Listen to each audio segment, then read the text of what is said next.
Hey, what's up, Mark? All right, so thanks everyone for tuning in. Let me know if the audio is bueno, a-okay-ish. So, just getting everything pulled up. A lot of questions this week, which was really cool. So, I'm going to make sure to try to answer as many of those as possible. I actually have a lot of content to go through today, which seems like in stark contrast to the last time I did it. Sounds a little tinny, huh? Let me try turning off the fan over. Sounds great. All right. If anyone else has problems with the sound, I've got a ceiling fan that's on because it's starting to warm up a little bit, but let me know. Anyway, so yeah, a lot of questions this week, so definitely want to answer those. We have the Blade HQ knife of the week. I have two really cool knives on loan from a friend of mine, which I consider personal grails. There's new stuff, so a lot of good stuff going on. So anyways, appreciate everyone tuning in. Appreciate that, Jack. Try to keep up with the comments as we go through, but let me show you guys what I carried today as far as what was in the pocket. So first of which is the Boss 35. This is an amazing light. Das Alfini Mirror Leather. This is the Hobei. I still carry this one. Still really like it. The quality's phenomenal. This is the Hinder Investigator pen, and it has some blue O-rings on it, which are actually quite nice for pocket retention and then grip. So there's that little thing. And then there's this little knife called the Shark that is made by Daryl Caston and D Costa Knives. It's a project they've been working on, I guess. So anyways, kind of a cool little flipper, little 3-inch blade. This one's blurple, so it's probably struggling against the blue background to really pick up the blurple color, but it's actually quite nice. Lots of purple and blue hues, so yeah, and it's quite smooth. So anyways, that is what I carried today. On the wrist is my Tudor Black Bay, and I think that's pretty much it. All right, so this one's the steel pen. I prefer steel to aluminum for something this small because I like a little bit more heft the smaller that it gets. The larger that it gets, then perhaps weight savings is one of the major considerations. So yeah, is my camera straight? Let's try.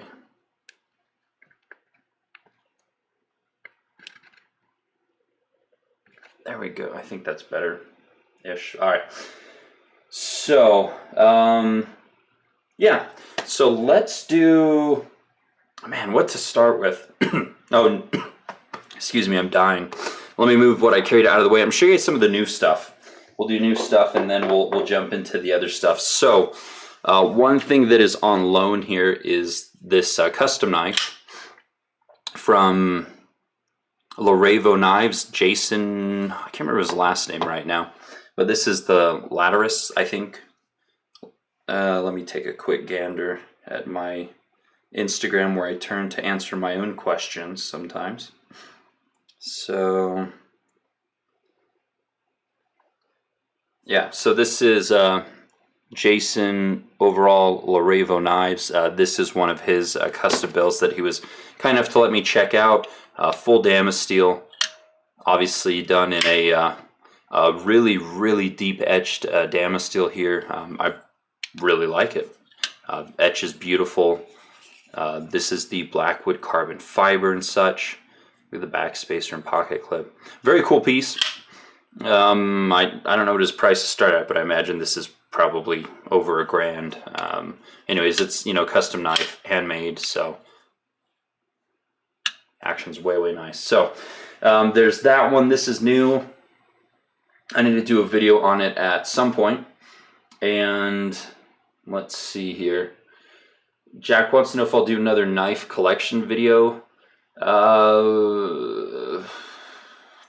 some point. I don't want to do them too often because not a lot has changed because I hate selling stuff, even though I need to sell some stuff. But once it changes adequately, I mean, I imagine probably a yearly basis for a knife collection. I don't sell my stuff enough for it to be like a huge difference a couple months apart. Like if I did another knife collection video now, it would still be 90% the same with maybe a few new pieces. So anyways, so this is the Lattice by Larevo knives. The Lattice by Larevo. So beautiful, beautiful piece. All right. So there is that one. And another new one is this Gleed by Max Ace Knives. So I've only had this one a couple days. Took it apart and cleaned it the other day. Put in my lubricant of choice. Way smoother. It's actually quite a bit nicer now. I did have some trouble reassembling it. It has a captured pivot, but it's kind of like a little notch as opposed to like two 90-degree angles against each other. So anyway, it's just proved a little bit more difficult putting together than I anticipated, but I got it back together, and it's smooth. It's well centered, action's improved, so some lightning strike-ish carbon fiber. I don't even know if it's real carbon fiber or not, but yeah, it's a cool piece. So one thing is this part right here is like flush, and then we go back here and it's not flush, so I don't know if that was done intentionally. Kind of interesting. Anyways, I mean, fit and finish is good overall as far as, you know, action and lockup and, you know, cutting and so forth. But interesting piece. I'll do a video on this one eventually.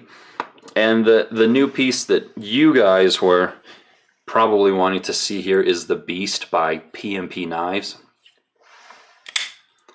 And it is redonkulous. It is it's a novelty piece. I mean, there's really no way around it, you know. I'm going to try to do some apple cutting and maybe some tomato slicing with this thing just to see what happens. I may record it. That'll probably be fun. So, yeah. Let's see here. Jordan wants me to do a Hinder review. I did a Hinder half-track review, or I did a video on a Hinder half-track, I think. Or I did a Hinder video. I've done one, so that's in my feed. Steve wants to know what I think of the Mastrop Terzola knife. I signed up for the green one, so that'll be coming eventually. I'm hoping to get my hands on one of the Mastrop Terzola prototypes so I can do a video. We'll see. I didn't even know that knife was coming until, you know, I got like the email notification on Mastrop, so I had no heads up to that knife at all. So fingers crossed I get one of the prototypes on loan for a video. Lubricant of choice is, honestly, it's break-free CLP. You get that crap at Walmart, not food safe, but it's always worked really well for me. So, let's see here. Okay. What other questions? Powerful Canine said, did someone see a Praetorian and say, hold my beer? That's pretty funny. Yeah, I will pulverize the apple. You know, what's funny is I took this to work. I carried it in my pocket. It carried, you know, it wasn't as obtrusive as you would think. But I wear a gun belt, so it's not like, you know, my pants are falling down anyway.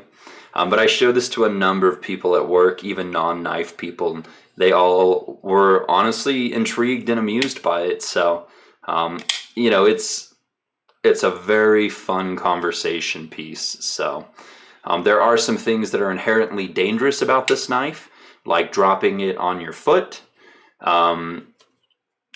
which, you know, opening it one-handed it's quite the task. This one's still breaking in, and then, since this is like a 1/2 inch wide here at the back, you can definitely get your finger down on that blade. I mean, there's just no way around it, and that is inherently unsafe as well.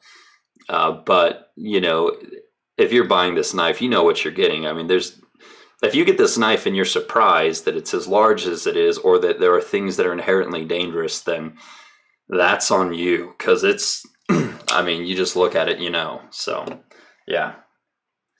Okay. What's your favorite gun? My CZ Scorpion is my favorite gun. I have modified that one to a fair degree, and I freaking love it. So, which one do I carry though? Probably my M&P Shield the most often. I also carry my Car PM9 quite a lot as well. So, Mass Drop Fair and Forge Buck. Looks cool. I don't have one on order because I was more interested in the Turzula, but I don't know, maybe I'll get my hands on one up close or at some point. And someone requested to see the Boss 35 up close. This one does have an upgraded strike bezel, so it looks a little bit different than your stock Boss 35. Highly recommend this light. It is fantastic. So, especially if you don't put the strike bezel on, it's super lightweight. It's even a little bit shorter. A really good light. I love this light. So, yeah. All right. Looking at some of the comments. Does Blade HQ have the PMP Beast? Blade HQ does not have this model. They have another model from PMP. I know White Mountain Knives currently carries the PMP. And then, you know, you might be able to order from the manufacturer from overseas, but I think they directed people towards those two dealers, Blade HQ and White Mountain Knives. So, are you going to do a vid on your favorite relatively inexpensive knives? It would be a worthless video because I don't even own a lot of my favorite inexpensive knives anymore. And I don't want to like just flash pictures in front of the screen because it's just kind of a pointless video, but that's a good one to put on the bucket list, essentially. Weight on this knife is over 14 ounces. It was like 14.4 ounces or something. It was quite ridiculous. Do you still keep green tree pythons? Yeah, I still have one, so someday I'll have more. All right, are you going to Blade? It's still up in the air, so... Anyways, let's do stuff and things, guys. So vote. Do you want me to show? Should we go into the Blade HQ knife of the week, or do you want me to unbox some of my Grail knives that a friend sent me? And while you're answering that question, Alud asked if I see you taking down knives more than normal. Are you getting into it or what? Not really. I hate taking down knives. I don't have the freaking patience for it. But sometimes I have questions that you guys, well, I know that you guys have questions, you know, are there stainless steel racers? Is the pivot captured? You know, some of those things I like to have in the video. And some of these knives that are coming in, you know, I want to clean them and lube them. So I don't like doing it, but I have been doing it for you guys. If it was just me and I didn't make videos, I would not do it. So... All right, looks like you guys are voting for the Grails. So I haven't even opened the box yet. Let's take the beast here. And let's cut this thing open.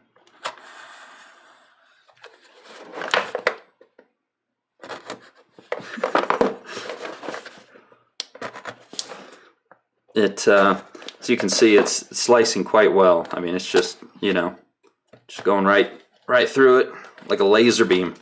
So now what this thing is good at is let's just pry the box open. I'm just kidding. All right, I don't know. Okay. All right, good. So my friend put them in non-discreet zipper bags here. So I'll let you guys take a moment to vote. What do you think? They're both from the same maker, right? So which maker is it? Who's the maker? Who are these Grails from? I'll give you guys a second to cast your votes, and then I'll open them up and show you.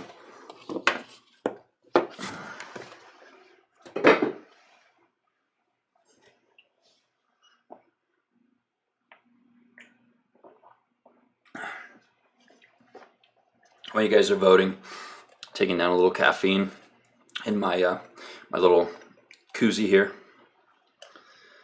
Kershaw, Vandermeulen, Thorburn. Interesting. Shiro. Okay, interesting. Keep going.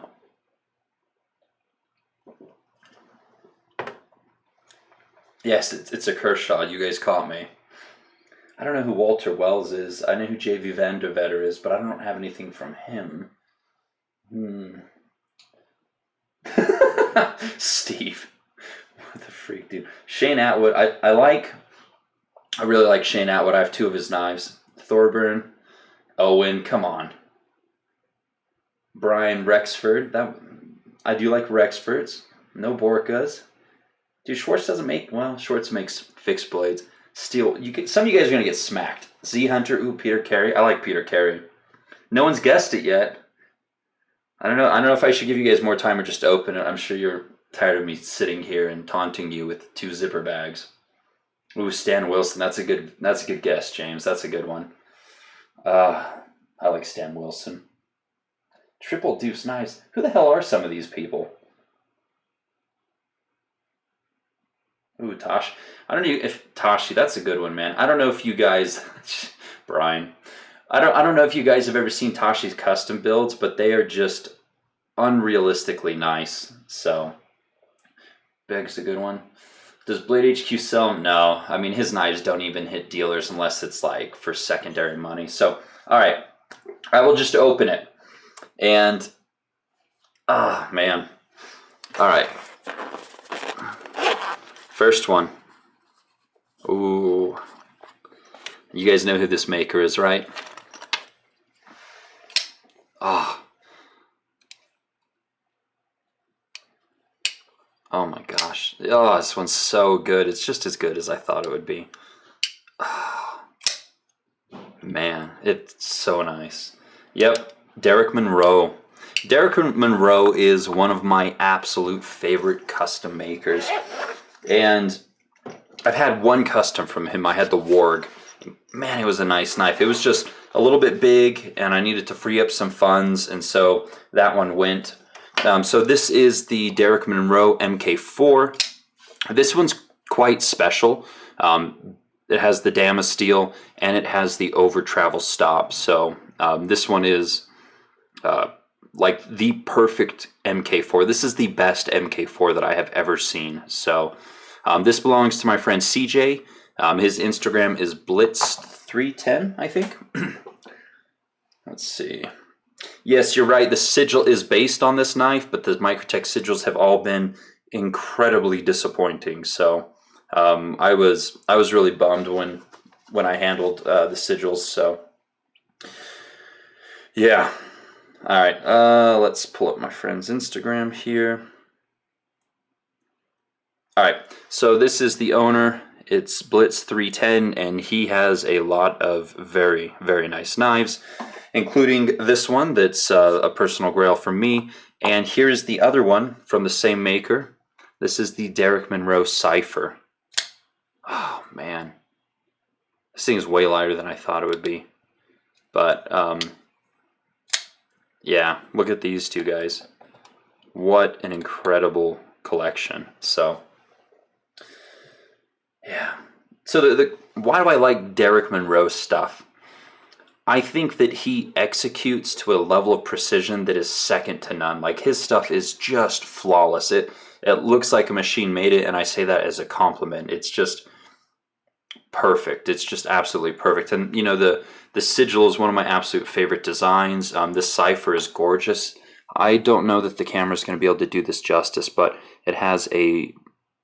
this pivot is like a stack of cards that's kind of been pushed to the side. I don't know if you guys are going to be able to see that. And then in the center is mother of pearl, like presentation grade.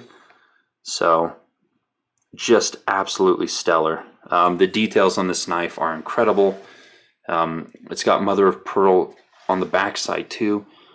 I'm gonna have to try to take some pictures, but just incredible fit and finish, crazy amounts of machine work, handmade, really nice designs, and a super nice family. I don't know if you guys have ever had the opportunity to meet the Monroe family, but Derek's really nice. His wife is super nice. Their daughter's really cool. She's really nice too. They remembered my name when I walked up to the table last time, which kind of surprised me. It's just, you know, he has just such strong secondary value because people love him and they love his knives. So, you know, these are both obviously very expensive. So yeah. So I mean, secondary prices on these, honestly, probably anywhere from 2,500 to 4,000 each, depending on how badly someone wants it and if it's even for sale. So yeah.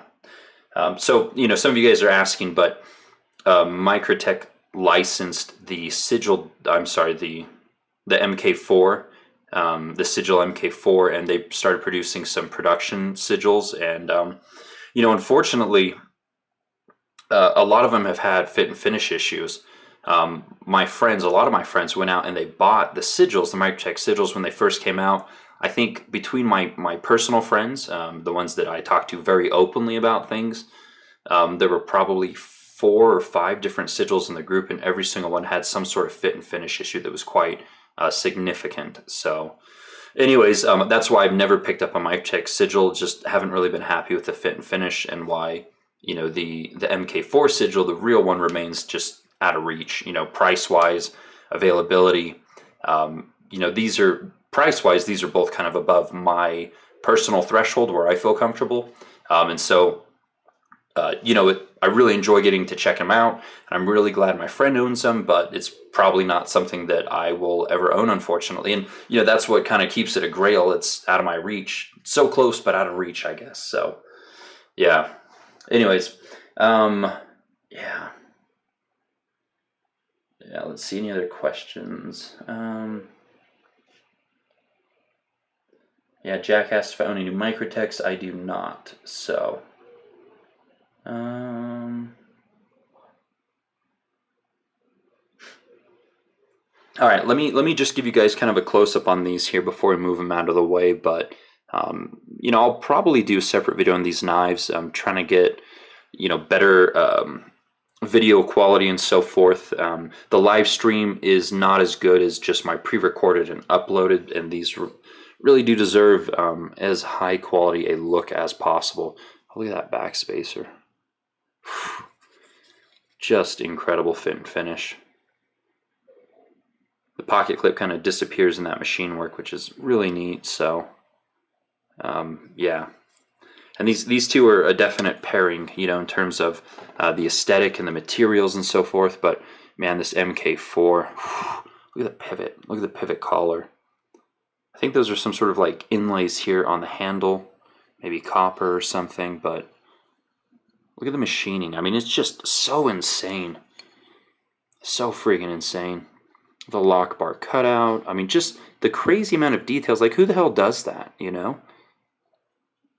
So, anyways, that's why I love Derek Monroe's work. It's just, from a machine standpoint, a detail standpoint, it's just so over the top. So, yeah, I mean, this is one of the best knives I've ever seen, from a design and execution and fit and finish standpoint. I mean, this thing's just so incredible. It is insane. My friend CJ said he would never ever sell this one. So, I'm sure there's a price, but it is a "are you stupid" type of price where he would let this go. So, yeah, just phenomenal. So, anyways, thanks CJ for letting me check these out. Hopefully, you guys enjoyed taking a look at these too. I mean, again, there's a lot of knives that are out of my reach, and these two are 2 of them, and that's okay. So, anyways. All right, I think we should jump into the Blade HQ knife of the week. Yes? No? Maybe so? Yeah, I mean, that's Blonick Wheeler saying how many hours are in those knives, and exactly. Even with the aid of, power tools, I mean, just an insane amount of time in those knives. Really crazy. So, again, love Derek Monroe. I love his work. All right. Reaching down, trying to get the Blade HQ knife and put it in a stupid spot. Okay. You guys know what time it is. It is time to take a look at what Blade HQ... Barney. Oh, man. All right. So when I went down there on maybe Wednesday, maybe yesterday, they said, hey, fun fact on this knife.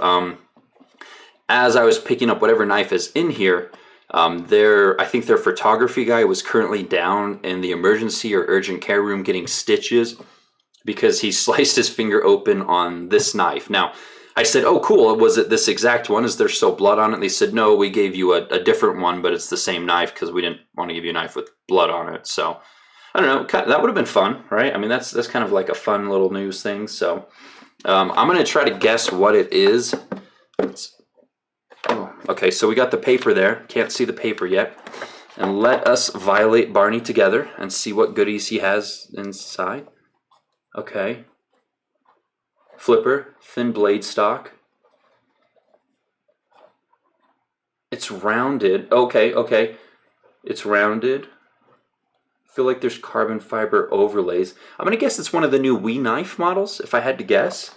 It doesn't have that bird, that oval-shaped opening hole, but I think they have a new one that doesn't. So I'm going to guess one of the new Wii knife flippers. I think it's like the Wasp or the Rasp or something like that. I don't know what the names are, but that would be my guess. Although Seth thinks it's going to be a Riot. If it is a Riot, that would be cool. Auto Quakin, huh?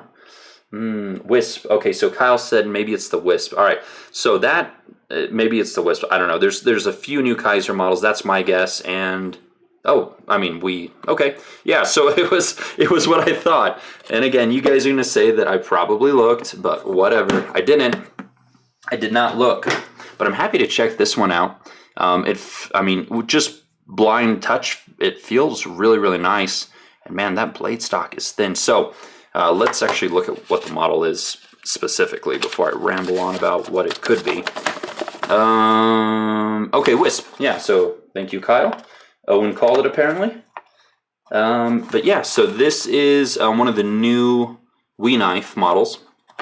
And this one is actually, this new series is actually from, like direct consumer feedback. Some of the things that people were asking for: 1, thinner blade stock, and 2, smaller knives. And that's what they did with this one here. So it's fairly lightweight, a little butt heavy with that thin blade stock.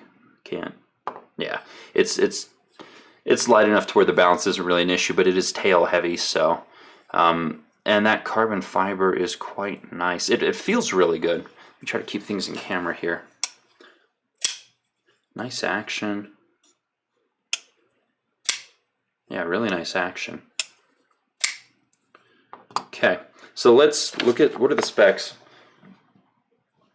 Blade length 3.2. Total length 7.4. And let's see, what do I got near me for size stuff? All right, this one's nearby. ZT 460. The Wii Knife Wisp. And, all right, let's just do that. Why not? And the 462. So that's where it sits between those two. S35VN.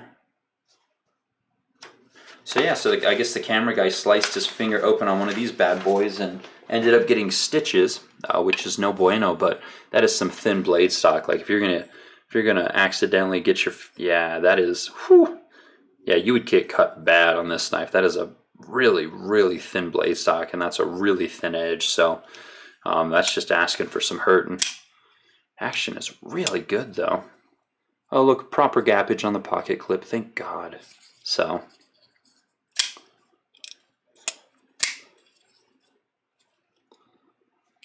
fits well in the hand. The nice thing is when you get a fairly thin knife and you put some contouring on it, be it overlays or whatnot, it really helps the knife to feel good in the hand without creating, bulk and whatnot. So, yeah, they did. I mean, this is obviously as initial of impressions as it gets, but this is a nice little piece. If you guys like thin slicers, I mean, this is going to make a lot of people really, really happy. So, yeah, that's really well done. It's really well done. They did, looks like a captured Torx pivot here, titanium hardware. They still have their logo. It's a nice little piece. I'm pretty impressed. Yeah, the action is good. Good. And then the flipper tab has jimping, which is nice. So, and they went all the way to the top, thank God. Yeah, that's a nice little piece. I better look at the comments here. Yeah, it feels pretty good in hand, Jack. How do you not like DLC, James? Embrace it. Is that a Victorinox watch? No, Jonathan. The brand is Tudor. So.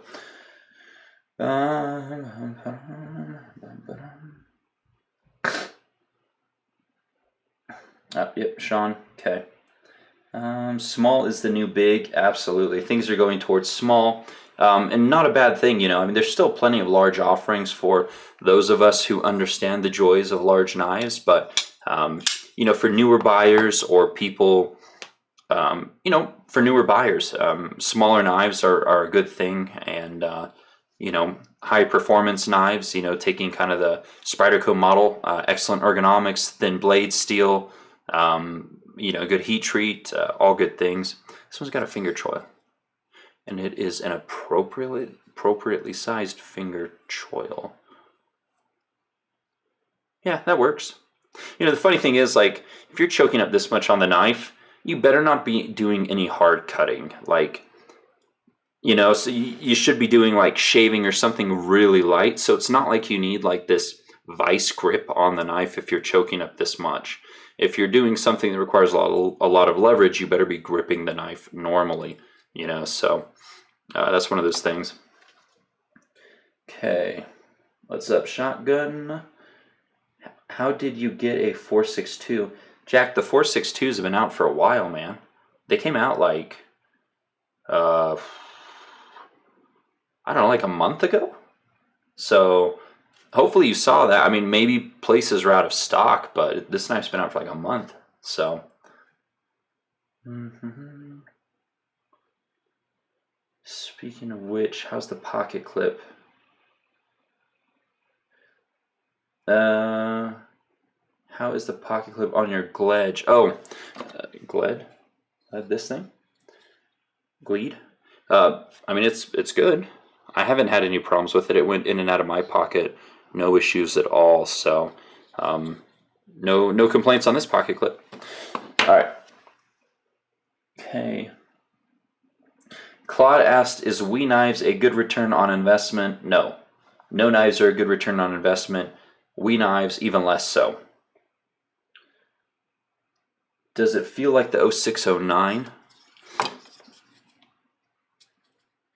For my large hands, it actually has better ergonomics than the 0609 because it flares out in the middle thanks to the carbon fiber here.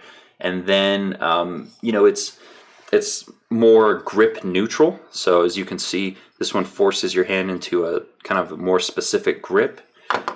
Being more grip neutral on this one's actually better in my hand. So ergonomically, I do like this. God, was it the Wisp? Yeah. Yes, the Wisp. Ergonomically, I like the Wisp a little bit better than the 460. And then, you know, the 462, this thing works well in my hand. I freaking love this knife. So, oh, so good. All right.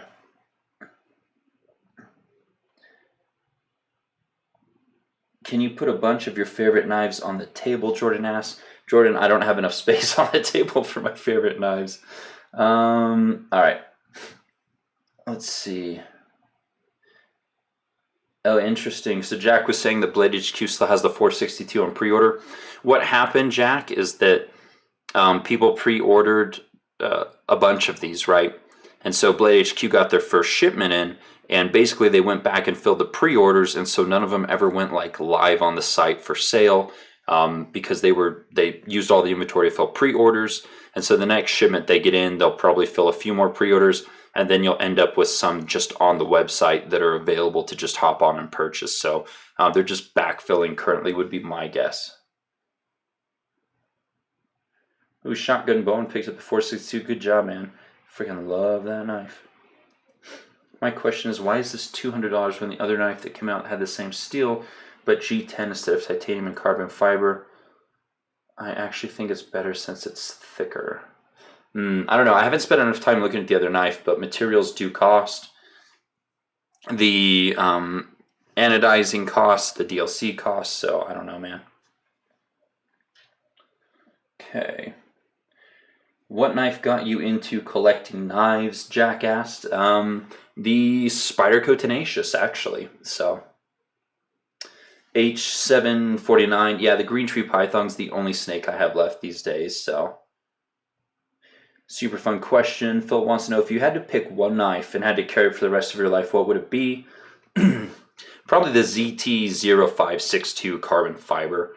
And I've done a video, oh my gosh, probably a year or two ago, called If I Had to Sell All But One, and that was the knife that I picked. So favorite Spyderco model? Oof. I don't own it anymore, but the Spyderco Navaja that had the ratchet system, I miss that knife. That knife, to me, to my eye, is freaking gorgeous. I regret selling that one. I like that one a lot. It's so damn good. So good. If someone has a Spyderco Navaja in good condition that still does the ratchet, we can work out a trade or something. Yeah, just let me know, because I miss that knife. So,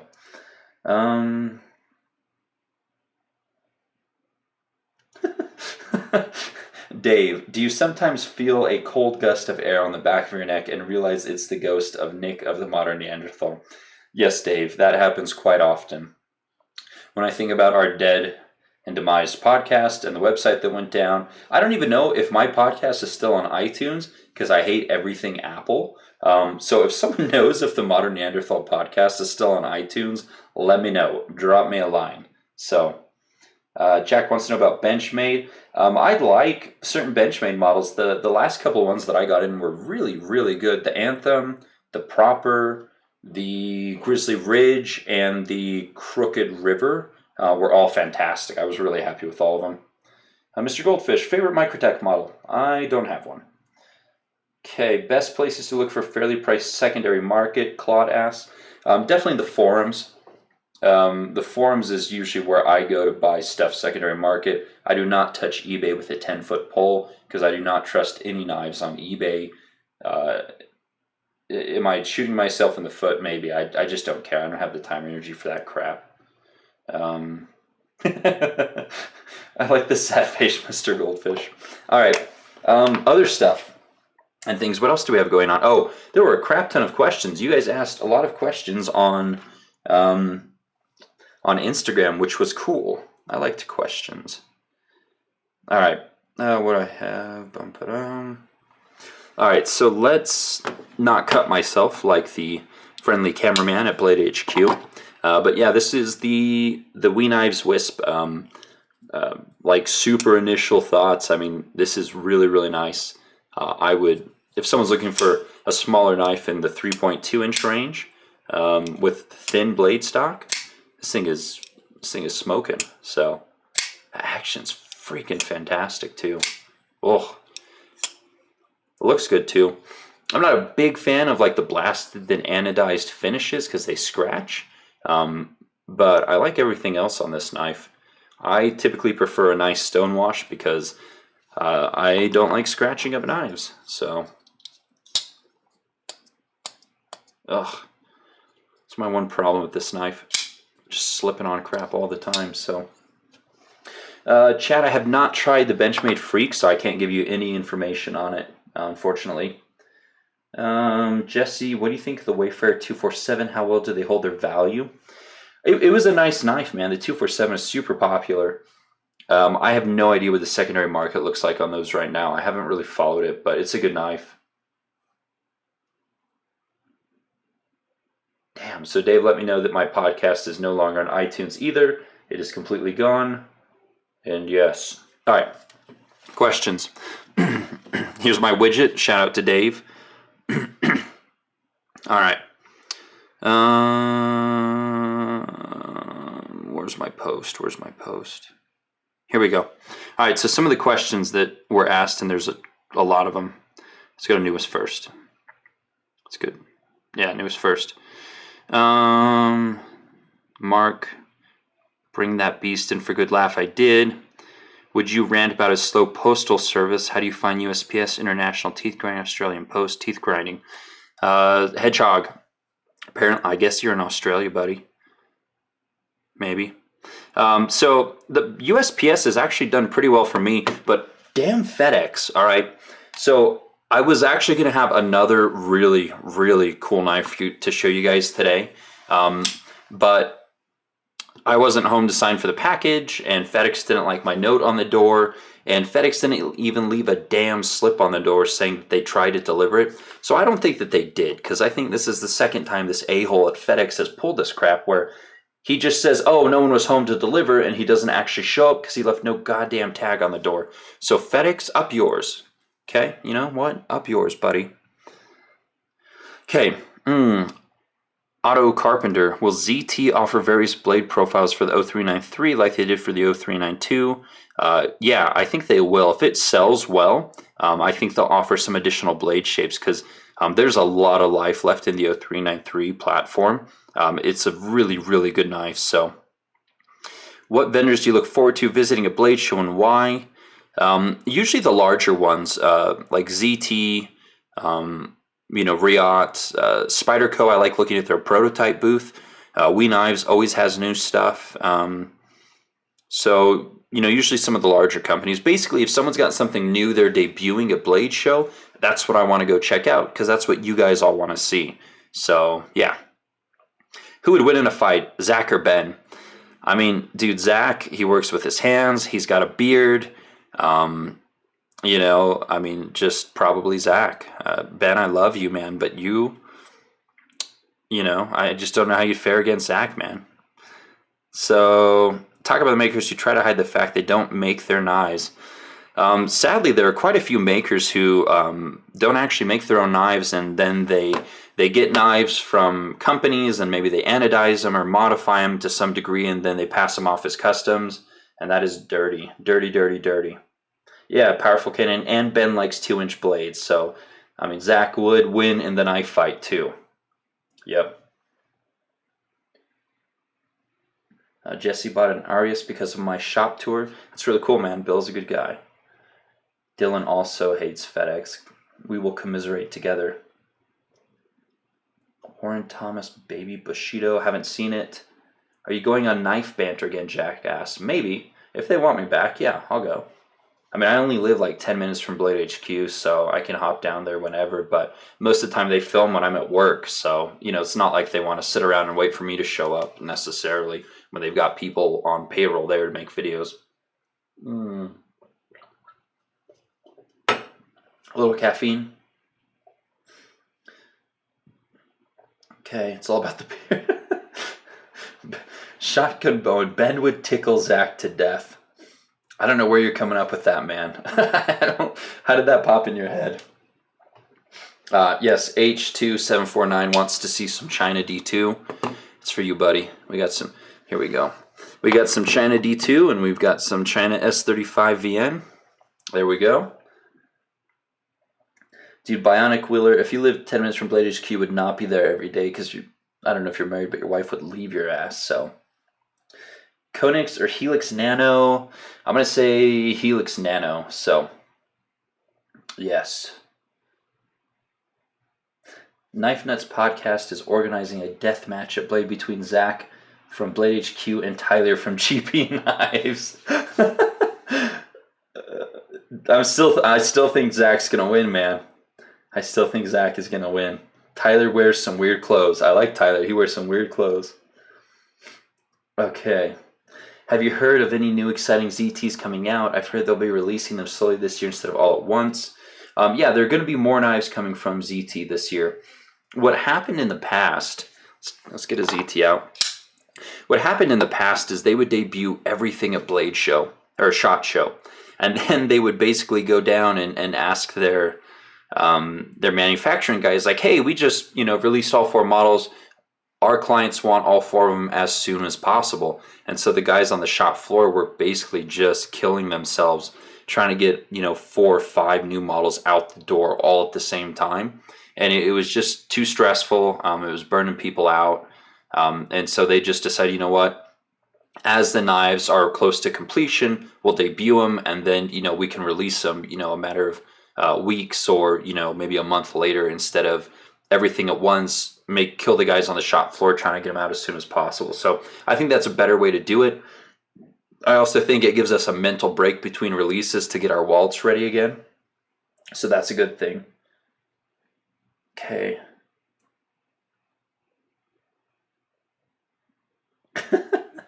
Elude 904 said he blocked in the USPS guy at another complex when they said no one was home. Yeah, I've had the postal service do that to me once. It was some lady who was like substituting, and dude, I called her on that shiz.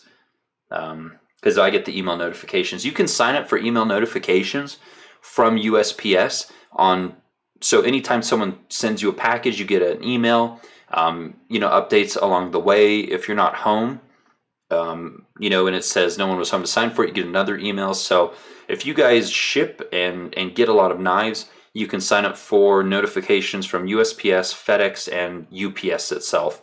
So I have all 3 apps on my phone, and I get notifications when crap is coming, and it's been super helpful. So yes, UPS, FedEx, USPS Mobile. So do it. All right. What else do we have going on? Can you show your green tree python before you end Steam? So here's the problem, H2749. The camera is hooked up to a USB cord and a power cord, and the snake is in the other corner of my office. So if I start moving the camera around, I might lose my connection completely, and that would end it prematurely. So, are you going to Blade Show? They're from a comic called Stabbity Bunny. I'm down, man. I'm not sure on Blade Show at the moment. Things are still kind of up in the air. Bionic Wheeler, I'm single man. Good for you. Buy more knives. Okay. Jack wants a Quartermaster General Lee. It's cool, man. As long as you know they're made in China, then fair game. Are Quartermaster knives made in the U.S.? No, Quartermaster knives are not made in the USA. So. All right. Okay, let's take a look at some of the other questions. I don't want to not answer questions. Is it still newest first? Good. Okay. But yeah, Thug Knife was pointing out there are some companies that do not make their knives in the States. They use manufacturers overseas, and then they modify them. There was a big issue with Kaiser and some obscure knife maker a couple of years ago. I don't remember the guy's name. He got caught in that. But there are other companies right now in the U.S., Quartermaster, at least 2 others that that just don't make knives in the U.S. and they just modify or assemble it. Again, that's fine, but you need to be honest with your consumers. And then some of the major companies, some of the big knife companies that everyone knows, they may have small things made overseas, like the screws or springs or things like that, where they just order in massive quantities. So yeah, and is that a violation of made in the U.S.? I don't know. Probably not. If it's something small like a screw, I don't really care, as long as the screw's heat treated properly. So, but there are a couple companies, and you guys can sound them off in the comments if you want, who honestly just are dishonest. So, yes. Okay, are we nearing market saturation?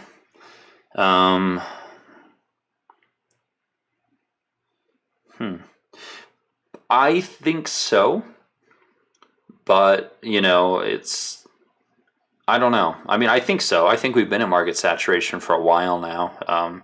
I think if we start to see companies closing down, that'll be kind of the tipping point, that there's too much saturation. So, but for now, it's bringing prices down and a lot more offerings and stuff, so it's still good. Ever had a problem with the detent ball eventually scraping the blade and making nail on a chalkboard sound? Yes, typically it's a lubrication problem. Ceramic detent balls typically need lubrication because there's a difference in hardness between the ceramic and the stainless steel it's writing on. So I've had a couple knives where it seems like break-in took forever, and I had to keep the detent ball lubed to prevent that scraping issue. After a couple months, it eventually was no longer the case, but for the first few months, I had to keep it lubricated. So, yes. It's the first episode of Epic Snuggle Bunny's Epic Snuggling Advice. Yes, more knives is more snuggles. Oh yeah, in the post itself, 101 ways to drive your woman wild. So basically, my thought on that was, when you're stuck watching a chick flick that you do not want to watch, sit there and flip your knives 101 times during said chick flick, and that will drive your woman crazy. So that's my dating advice. Let's see. Shoot. Comments. Newest first.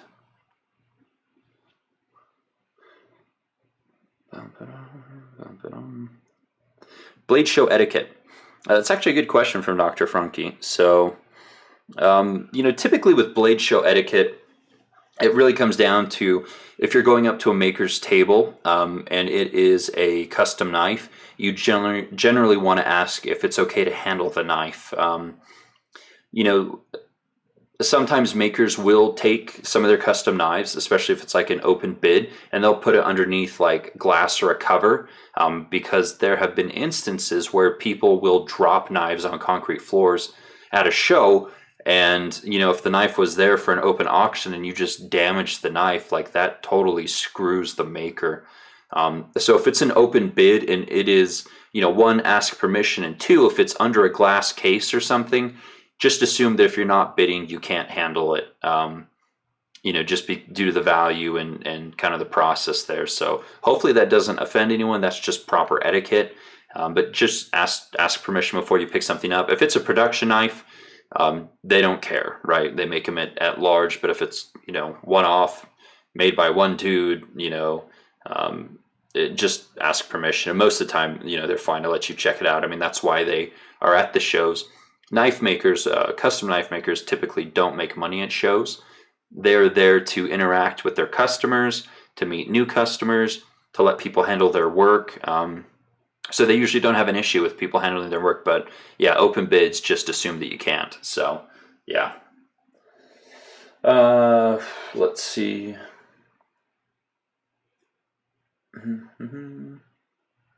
Austin, are you tired of titanium frame lock flippers yet? Nope. Not yet. Not yet.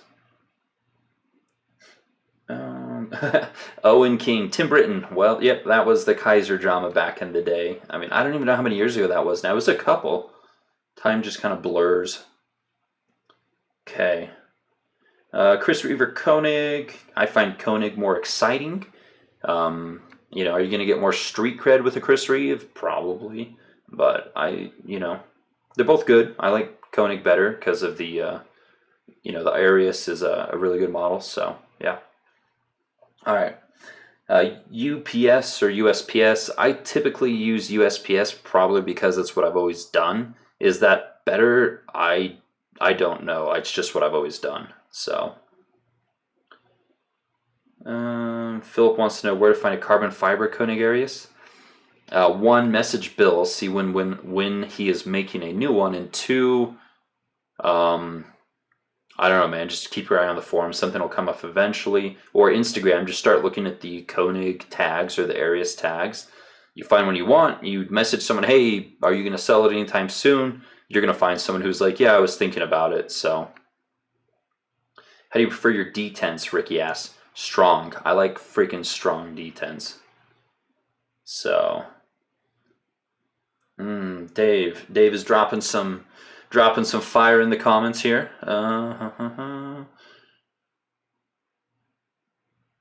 Yeah, I agree with Dave. I'm not going to repeat it, but I agree with what Misanthropia said. So that's Knife Nuts Dave. If you want to find him on his podcast, dropping hot takes. Okay, let's see. To add onto the Instagram questions, what companies do you think will be adding the knife saturation? I mean, we makes a lot of knives, but it's just these newer companies that are coming out. Maxace, Steedmon, the last Blade HQ live video I did, I don't even remember the name of that company. And it's not that they're bad knives. In fact, they're good knives, but it's just, a lot of knives are coming from a lot of different places. you know, I tell people this all the time, but back when I started making YouTube videos more than 5 years ago, I could honestly keep up with every new release that interested me from the companies that I liked. These days, I honestly, you know, monetarily, emotionally, and content-wise cannot keep up. It's just not possible. There's far too many knives. If I did this full time, maybe I could keep up with the content, and you know, but then I'd be bored and I'd hate my life, and I don't know. We'll leave it there. So, yes. What's the best lube to use on knives? Edward asks. People really love nano oil. Again, I use what works. I've used Break Free CLP, which is a gun lubricant, for years. It's not food safe, but it's at Walmart and it's cheap, and it works really, really well to clean and lubricate. So, and corrosion resistant. But again, don't use it on any blades where you have food prep, because I mean, you're probably going to get cancer. That shit'll kill you. So, Elude uses KY jelly. I think that's food safe. Hopefully use the flavored stuff. Someone asked what lube for ceramic bearings. Again, CLP. Yeah. Okay.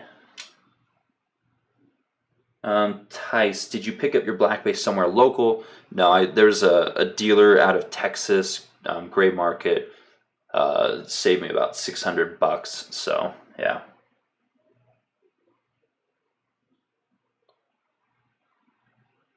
Okay.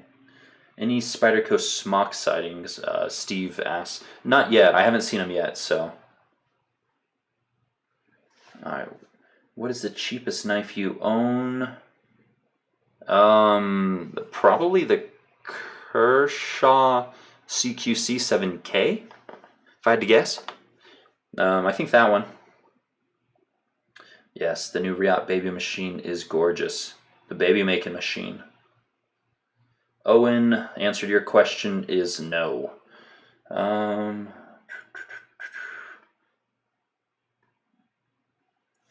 Ricky's saying, are people tired of mass drop collabs? Not yet. I think this result is really compelling, so.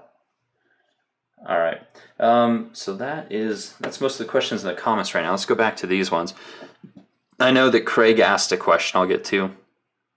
What's the best way to do Blade Show if you only have one day?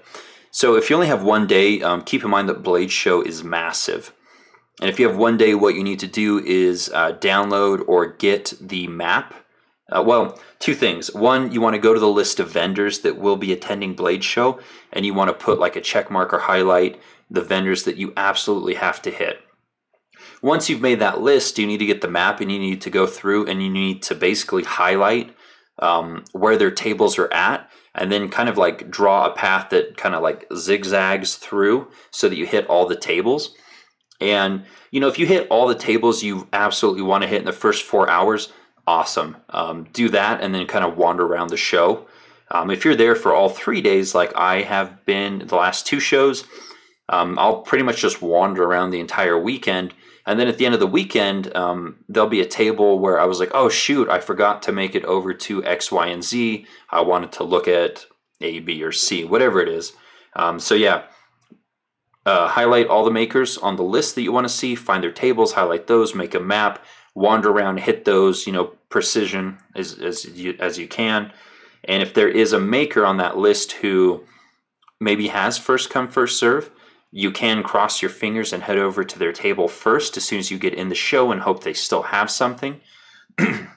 But chances are probably not, because there's vendor access, there's VIP access, and then there's general admission access. So, you know, if there's something that's like super hot, and you don't have vendor access, chances are you probably are not going to get it. So yeah, there's that. Blade Show is the first weekend in June, Jack. Okay. Yeah, first weekend of June, as Dylan said, June 1st through the 3rd. I believe he's right. So, all right. Okay, so brown knives. This was the question that I am trying to avoid. I'd like you to discuss the non-relationship between friction and surface area. So if I really just wanted to be as concise as possible, I would simply say that there is a non-relationship between friction and surface area. and probably leave it at that.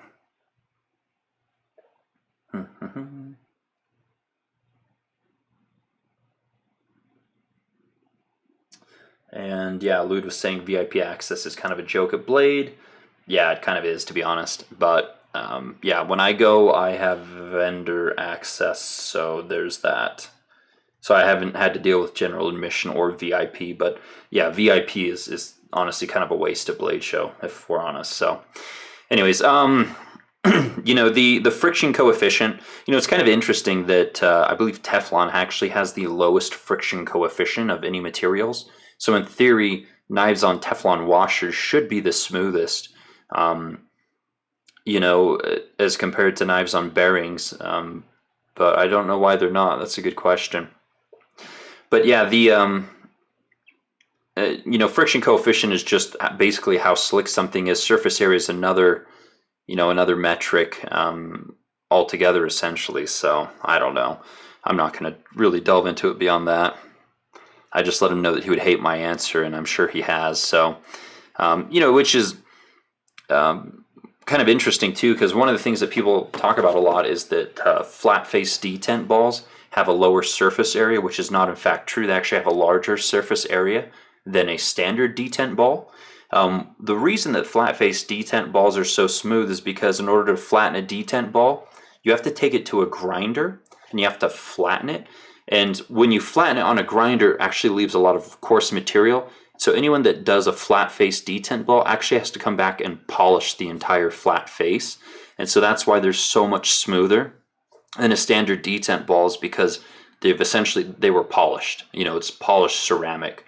Now with what the flat face detent ball does is it creates a greater or a stronger break on the action. So if you think we have kind of a standard detent ball, at the edge of the detent hole, we maybe have this much, you know, that's making contact, and so you just have to overcome a smaller area. When we go flat faced and it's in the detent ball, I mean, we have to kind of come up and come over, and so it's a stronger break force. So that's why flat faced detent balls are actually better in my uneducated opinion, because you have a greater surface area for stronger break, but then the flat face has to be polished, which just makes it amazingly smooth, you know, when the action's dropping. So it's not necessary, but, you know, that's one of those things that should make custom knives special, is touches like that just take it just a smidgen above, you know, for 10 times the price. So, all right. Do you ever send your knives out for aftermarket customs? Edward asked. Pretty much stopped doing that. I wasted so much money. It's not even funny. So, do you like any Emerson knives? Jack asked. I like the ones that ZT makes. I don't quite like the ones that Emerson makes. So, yeah. I got a VIP pass. How is that worse than early bird? So, Ricky, when dude, the VIP line is like out the door and around the corner, man. It is, yeah, it's kind of rough. You're honestly gonna end up standing in line longer, and yeah, I mean, I don't know, man. It's just like there's a long A line. Like people buy VIP access and then like camp out overnight so they can be the first VIP in. I've already been in for 2 hours before VIP gets in. So yeah. Okay. What are you considering for a custom? What is your thought process? I don't know, Claude. What is your thought process? Are we talking? I'll need more info. Do you mean like what do I constitute as a custom, or what do I consider? Give me a little bit more to work with here. Now, Sven Monsert, is a fully CNC custom knife with minimal handwork still a custom? I'm going to say yes. And here's the problem. Like, what does custom mean, right? Everyone has a different definition of what constitutes custom in their mind. Some people think it has something to do with quality, which it does not. To me, a custom is something unique that was built as a one-off, basically. Ideally for me, but not necessarily. So something that's unique or different from other knives is what I consider to be a custom. So I don't have it here in front of me, but like maybe I should just grab it. Let me just grab it.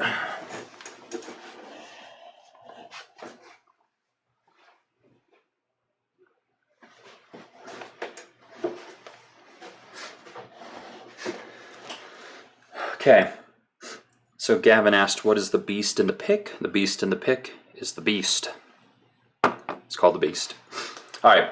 So, my servo is a fully, CNC knife. I mean, there's always going to be some degree of handwork. It's just a question of how much. So this knife is unique to me. It was built to my specs. There may be another one or two that are exactly like this, but no one has this, right? So it makes it unique or special for me, and especially my logo makes it very personal for me. So even though it was completely made on a CNC, it's different. It's special. It's maybe one of two or three, and so for me, it's really, is it made on a factory floor? Or is it made by one person? And if it's made by one person, then to me, that's kind of what I would consider a custom knife. But again, people really want to assign labels because it lets them know how much they should be spending. The problem is you can't put a dollar value to whatever your definition of custom is. It's very subjective, and that's what makes custom knives or expensive knives hard, is that the system to value and how much you should be paying is not clear cut. It's really confusing. It takes a really long time to figure out what you value, how much you should be spending. It's going to involve trial and error. And so that's why, and I hate the term, but people people view custom knives as kind of like next level when you're collecting. You start with production knives, you know exactly how much it costs, you know exactly what you're getting. If you have any problems, you can send it back. The value equation is very, very simple because the manufacturer sets it forth. With one-off knives, it's the manufacturer can set a price, but is that the agreed upon price for consumers at large? Do they value it different? Do you value it different? Do you get it and think, no, this doesn't feel like what I thought $1,000 knife should feel like? So I mean, that's the hard part. That's why it's next level. It's more difficult. It takes more experience. It takes more time. It takes more trial and error. It takes more money. And so that's why people naturally gravitate towards custom knives, because it's more difficult. It's that next step, that up ante, essentially. So anyways, that's kind of a weird ramble, I guess. Powerful Canine, how do you get a vendor pass? You have friends who are vendors who are willing to give you a pass. It is very difficult. They do limit the number of passes, so yes. I would not really anticipate getting one unless you spend a lot of money with a specific company or maker. So yeah. Okay. What's the best ticket to get as a casual buyer at Blade Show? If you're a casual buyer, Cam, just get general admission. I mean, you're there for the experience. You're not really there for the buying. So just get general admission. Just kind of swagger in like a half an hour after the show opens. Sleep in, get breakfast. It's again, getting a VIP pass. There's no guarantee you're going to somehow get the knife that you want. And so I would say just enjoy your time, focus on having fun, and just kind of swagger in and, have fun. So yeah, general admission would be my recommendation. What's your favorite knife company? I mean, I have several. I really like ZT. I really like Riot, as well as whoever Riot builds for. I really like Leon Ma Designs. Custom Knife Factory, I've always been happy with their knives. Really like Guardian Tactical. They're definitely underrated. So, I mean, I have a lot of companies, and I have friends at all those companies. So it's hard to say exactly. All right.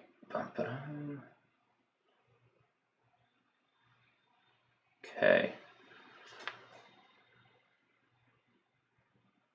Yeah.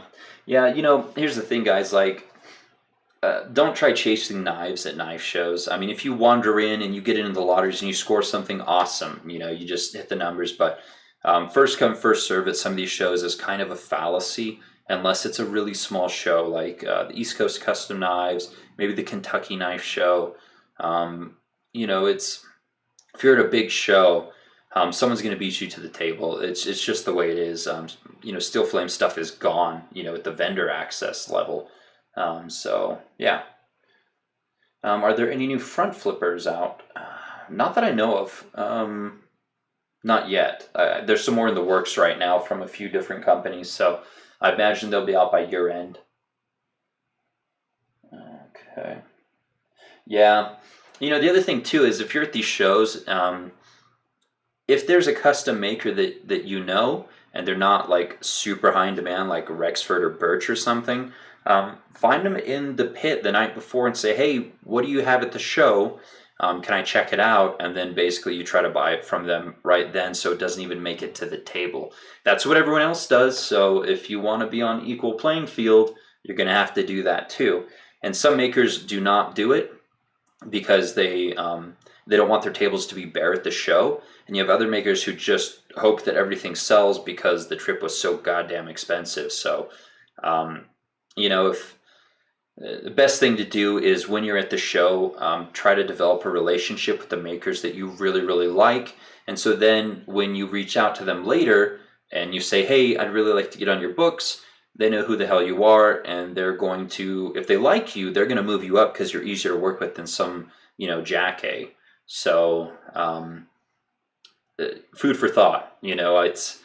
Again, it's not at the show itself that you're necessarily going to score. It might be later on down the line. It might be the relationship. It might be the friendship.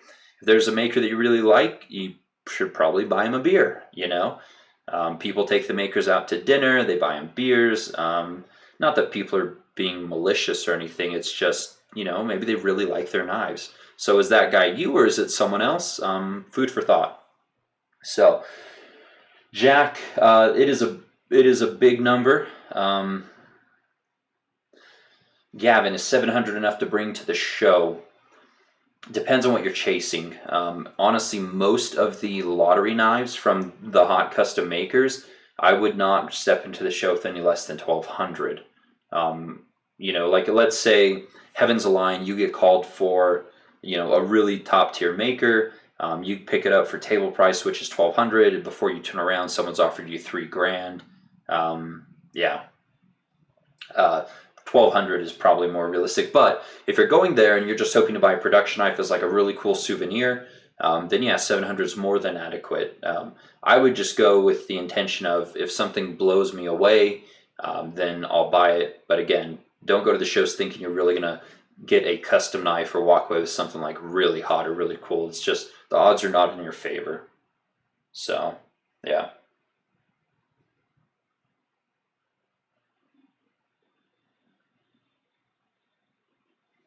Yeah. So I think, yeah, Dylan, that's another good point. Cash only.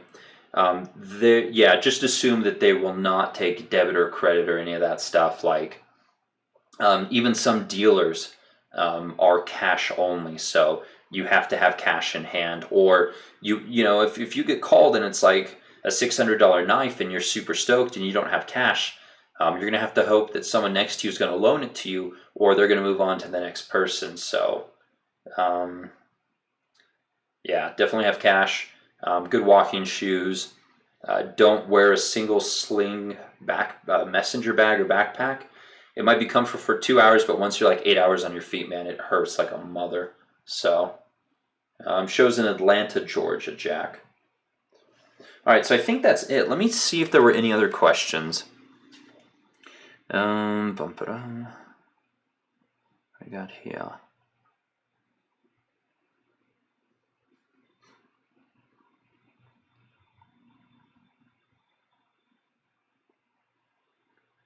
Just looking through the comments or the questions real quick. Don't want to leave anyone out if possible.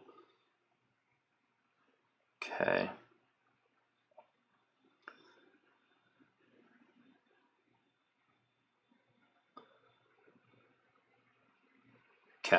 yeah, I think that's pretty much it. So again, the knife that was on loan from Blade HQ was the Wisp, the Wee Knives Wisp. Nice little slicey knife. So really cool piece.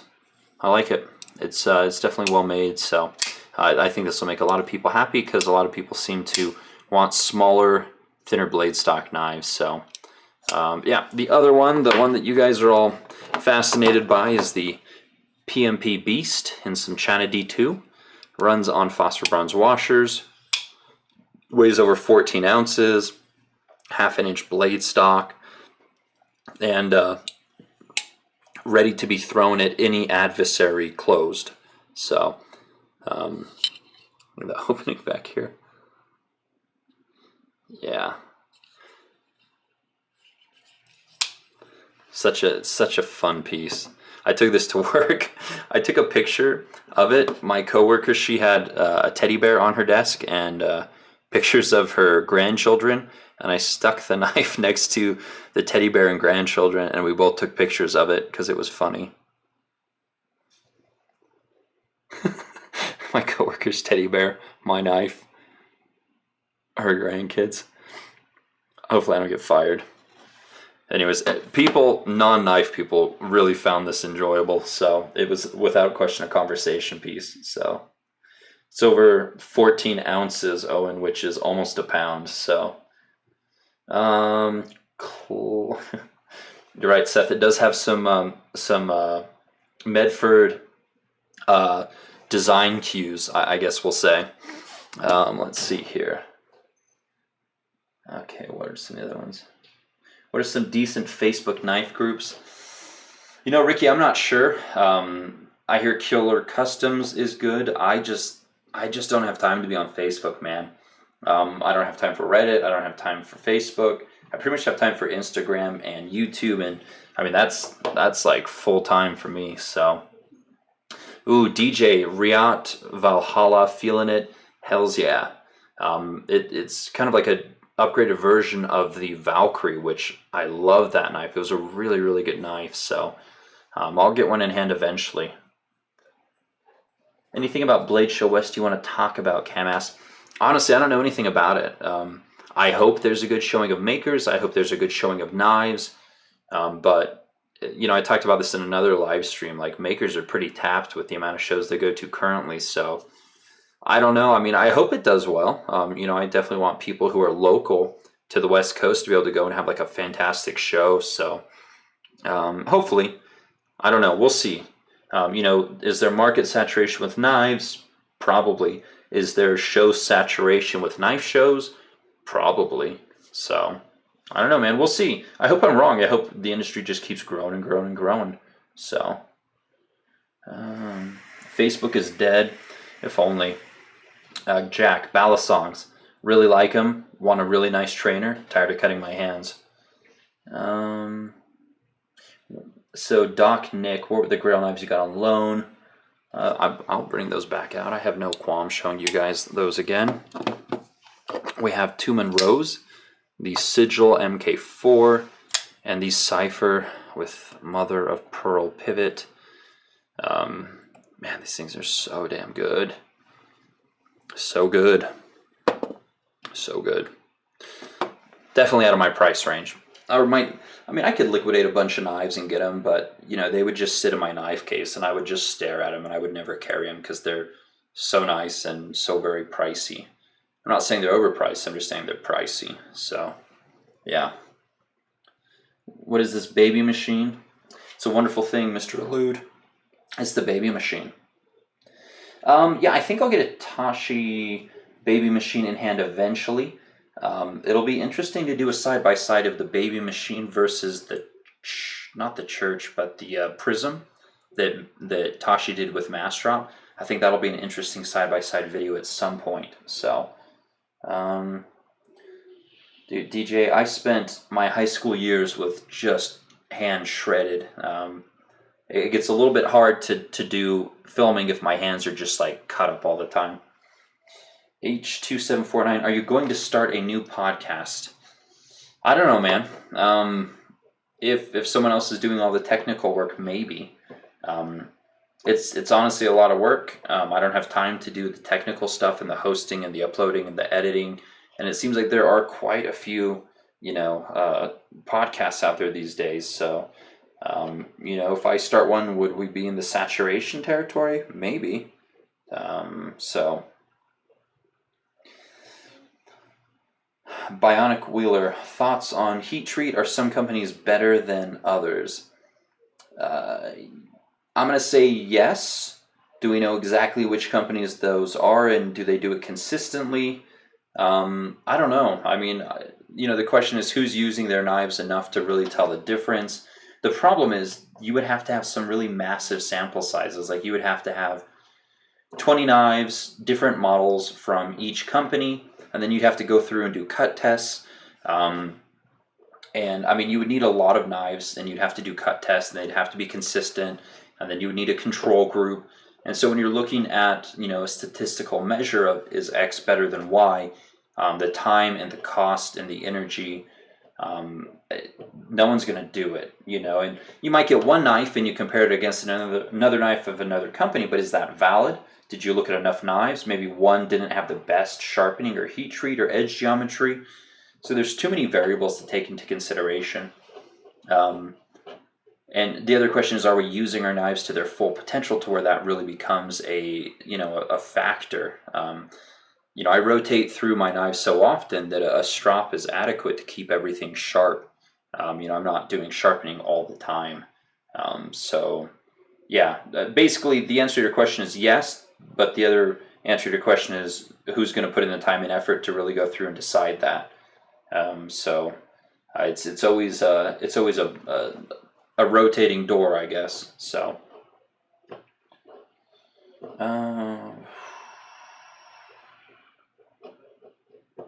yeah. So Knife Nuts Dave. So there's two podcasts that I really, really enjoy right now. One is Knife Nuts because it's wildly entertaining, although not terribly educational. But it always makes me laugh. And then the other is Mark the Maker, which is highly educational and interesting, but doesn't make me laugh like the Knife Nuts podcast. So those are my two favorite ones currently for two totally different reasons. So, yeah. Dylan, I had a warg. It was very nice, but big, big, big, big. If you weren't currently in personal finance, what's something you'd like to do? I don't know, man. I want a trust fund. Is that too much to ask, Ricky? Can I just have a trust fund and just do what I want all the time? Like that's what I really want to do for work, is just have a hefty, hefty trust fund. So, yeah.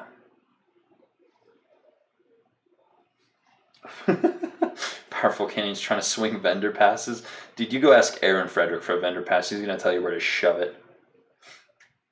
What knives am I looking forward to? Oh, whatever's new from ZT. The Satori from Custom Knife Factory. Clyde Challoner has a few models that probably aren't coming out till next year. Craig Brown's working on a new model, maybe. That'll be exciting. Koenig is working on that new model with Sharknivco. That one looks interesting. What else is currently pending? The question is, I'm not sure there's anything currently pending at the moment. There's another company that'll be making an OTF that I'm super excited to check out. I don't know. I think that's all that comes to mind right now.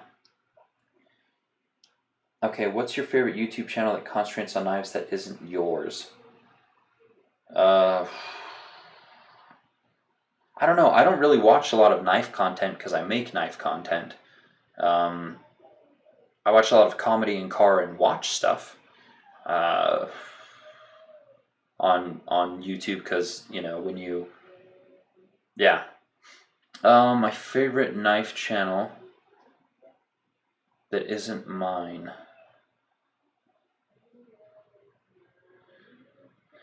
I think I have a lot of similar viewpoints with Dr. Frunke. And then when Knife Nuts Dave, Misanthropia, gets off his ass and actually uploads videos, I really like his videos because I agree with most of what he says. And that's probably not a good thing because that's called confirmation bias. I like people with similar viewpoints. So there's that. There's a really good watch channel though. Let me tell you what the watch channel is. It's just straight horological pornography, and it is fantastic. Okay, let's see.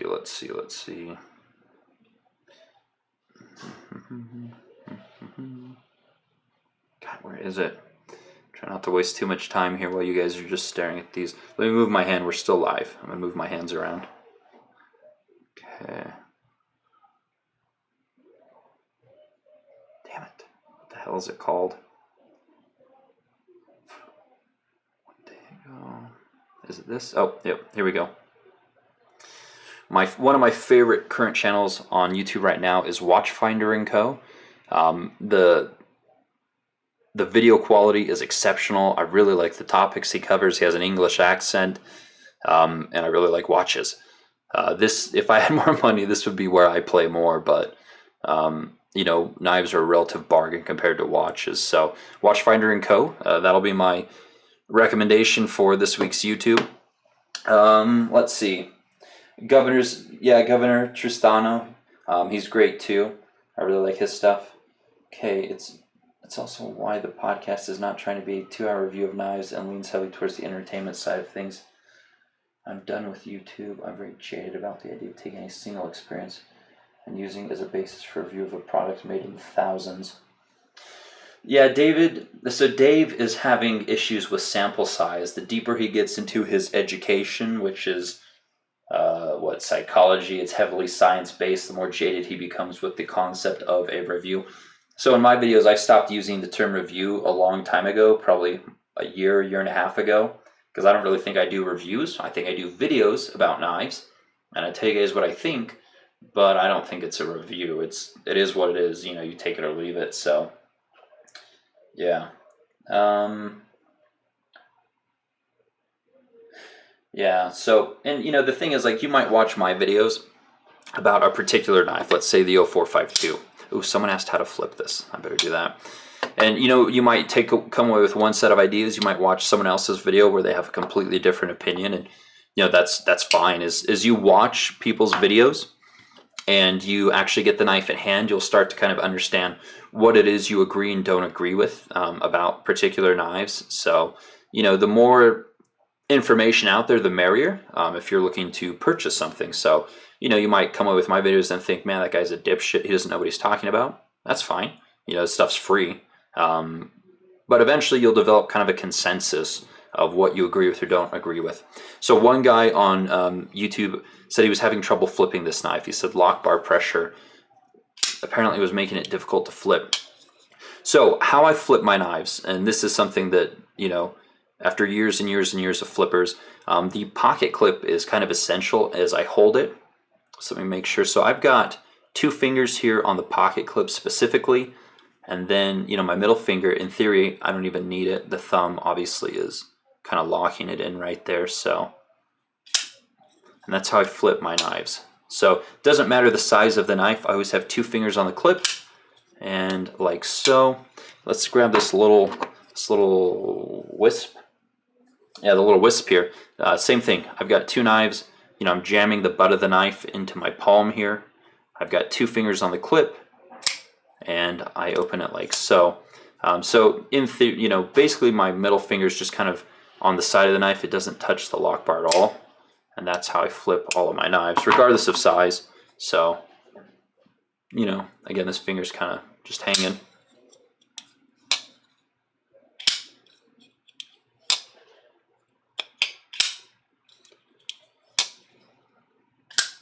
So I find this one easy to flip. I'm not suffering. Actually, if you shove your middle finger down here, see, the problem is people try to sometimes like hold it with the ends of their fingers. That makes it kind of difficult, you know. I mean, I'm locking it in like that. So anyways, I don't know if that's helpful. I wonder if I can do it. Yeah, the same thing. I've got 2 fingers exactly where the pocket clip would be. And this is my left hand, and I am not left-handed, as you can see as I struggle. So, yeah.